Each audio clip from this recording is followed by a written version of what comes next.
சமூக நீதி சொல் அல்ல முக்கியம், செயல் செயல் செயலே முக்கியம் என்று முழங்கியவர் நமது மாண்புமிகு தமிழ்நாடு முதலமைச்சர் அவர்கள். அதனை சமூக நீதித்துறையின் செயல்பாட்டில் காட்டி வருகிறார். புகழ்பெற்ற சர்வதேச பல்கலைக்கழகங்களில் உயர்கல்வி பயிலும் மாணவர்கள் பயனடையும் வகையில் செயல்படுத்தப்படும் அண்ணல் அம்பேத்கர் அயல்நாட்டு கல்வி உதவித்தொகை திட்டத்தின் மூலம் ஒரு மாணவருக்கு அதிகபட்சமாக 36 லட்சம் ரூபாய் வரை உதவித்தொகை வழங்கப்படுகிறது. நடப்பாண்டில் இத்திட்டத்தின் கீழ் 362 மாணவர்கள் பயன்பெறும் வகையில் முன் எப்போதும் இல்லாத அளவில் 131 கோடி ரூபாய் மதிப்பீட்டில் இத்திட்டம் செயல்படுத்தப்படுகிறது. ஆதி திராவிடர் மற்றும் பழங்குடியின மக்களின் வாழ்வாதாரத்தை உயர்த்துவதையும் நிலையான வளர்ச்சியும் உறுதி செய்ய வெற்றி தொழில் முனைவோர் திட்டம் செயல்படுத்தப்படும். இத்திட்டத்தின் மூலம் பயனாளிகள் மொத்த திட்ட செலவில் மூலதன மானியம், வட்டி மானியம் பெற ஏதுவாக நடப்பு நிதி ஆண்டில் இத்திட்டத்திற்காக 75 கோடி ரூபாய் நிதி ஒதுக்கீடு செய்யப்படுகிறது. அண்ணல் அம்பேத்கர் தொழில் முன்கோடிகள் திட்டத்தின் மூலம் ஆதி திராவிடர் மற்றும் பழங்குடியினருக்கு இடையே ஆண்டர்பிரினர்ஷிப்பை ஊக்குவிக்கும் நோக்கில் மூலதன மானியம் மற்றும் கடன் வழங்கப்பட்டு அத்தொழிலில் முனைவோருக்கு ஆதரவு அளித்த அவர்களின் பொருளாதார முன்னேற்றம் மற்றும் செல்ஃப் சஃபிஷியன்ட்டை உள்ளடக்கிய வளர்ச்சியினை அடையும் வகையில் செயல்படுத்தப்பட்டு வருகிறது. இத்திருத்த வரவு செலவு திட்ட மதிப்பீடுகளில் இத்திட்டத்திற்காக 165 கோடி ரூபாய் நிதி ஒதுக்கீடு செய்யப்படுகிறது.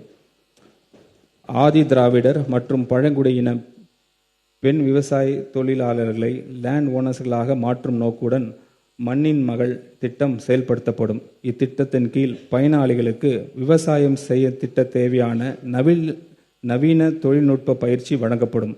திருத்த வரவு செலவு திட்ட மதிப்பீடுகளில் இத்திட்டத்திற்காக 20 கோடி ரூபாய் நிதி ஒதுக்கீடு செய்யப்படுகிறது. நகர்ப்புற மற்றும் கிராமப்புறங்களில் அமைந்துள்ள ஆதி திராவிடர் குடியிருப்புகளில் அவர்களின் முழுமையான சமூக பொருளாதார வளர்ச்சி அடைய வேண்டும் என நோக்கத்தில் அயோத்திதாச பண்டிதர் வாழ்விட மேம்பாட்டு திட்டம் செயல்படுத்தப்படும்.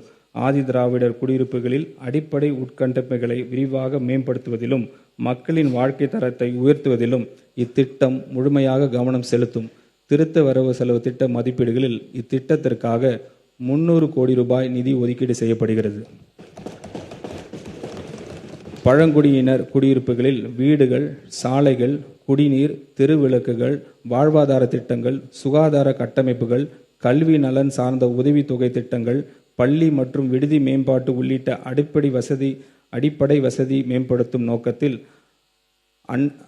ஆன்றோர் மேம்பாட்டு திட்டம் செயல்படுத்தப்படும். இத்திட்டத்தின் கீழ் நடப்பு நிதி ஆண்டில் 250 கோடி ரூபாய் ஒதுக்கீட்டில் பழங்குடியினர் குடியிருப்புகளில் உட்கட்டமைப்பு வசதிகள் மேம்படுத்தப்படும். ஆதி திராவிடர்களுக்கான சிறப்பு கூறுகள் திட்டத்தின் கீழ் 25,225 கோடி ரூபாய், பழங்குடியினருக்கு துணை திட்டத்தின் கீழ் 2,079 கோடி ரூபாய் ஒதுக்கீடு செய்யப்படுகிறது. இத்திருத்த வரவு செலவு திட்ட மதிப்பீடுகளில் சமூக நீதித்துறைக்கு 3,937 கோடி ரூபாய் ஒதுக்கீடு செய்யப்படுகிறது.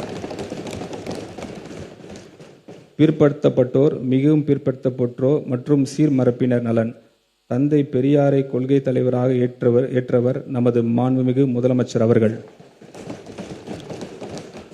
சமூக நீதி என்று சொல்லி ஏமாற்றுவர் அல்ல நம் தலைவர். சமூக நீதியை உணர்வுபூர்வமான ஏற்றவர். அதனால்தான் அவரின் தலைமையிலான நமது அரசு தமிழ்நாட்டில் சமூக நீதியை காப்பதில் உறுதியுடன் உள்ளது. தமிழ்நாட்டின் 69% இடஒதுக்கீடை பாதுகாப்பதற்கான அனைத்து முயற்சிகளையும் இந்த அரசு மேற்கொண்டு வருகிறது. பிற்படுத்தப்பட்டோர், மிகவும் பிற்படுத்தப்பட்டோர் மற்றும் சீர்மரப்பின மாணவர்கள் பள்ளி கல்வி மற்றும் உயர்கல்வி எந்தவித தடையும் இல்லாமல் தொடர்ந்திட 372 கோடி ரூபாய் பள்ளி படிப்பு மற்றும் பள்ளி மேற்படிப்பு கல்வித்தொகையாகவும் 77 கோடி ரூபாய் 7.5% இடஒதுக்கீட்டின் கீழ் மருத்துவம் மற்றும் பல் மருத்துவம் பயிலும் மாணவர்களின் கல்வி கட்டணத்திற்கு 13.41 கோடி ரூபாய் கல்வி டிராப் அவுட்ஸ் தவிர்க்கும் பொருட்டு மாணவிகளுக்கு வழங்கும் ஊக்கத்தொகையாகவும் திருத்த வரவு செலவு திட்ட மதிப்பீடுகளில் நிதி ஒதுக்கீடு செய்யப்படுகிறது. இந்த மாதிரி யூஸ்ஃபுல்லான இன்ஃபர்மேஷன்ஸை தெரிஞ்சுக்க தமிழ் ஜனம் சேனலை சப்ஸ்கிரைப் பண்ணுங்க.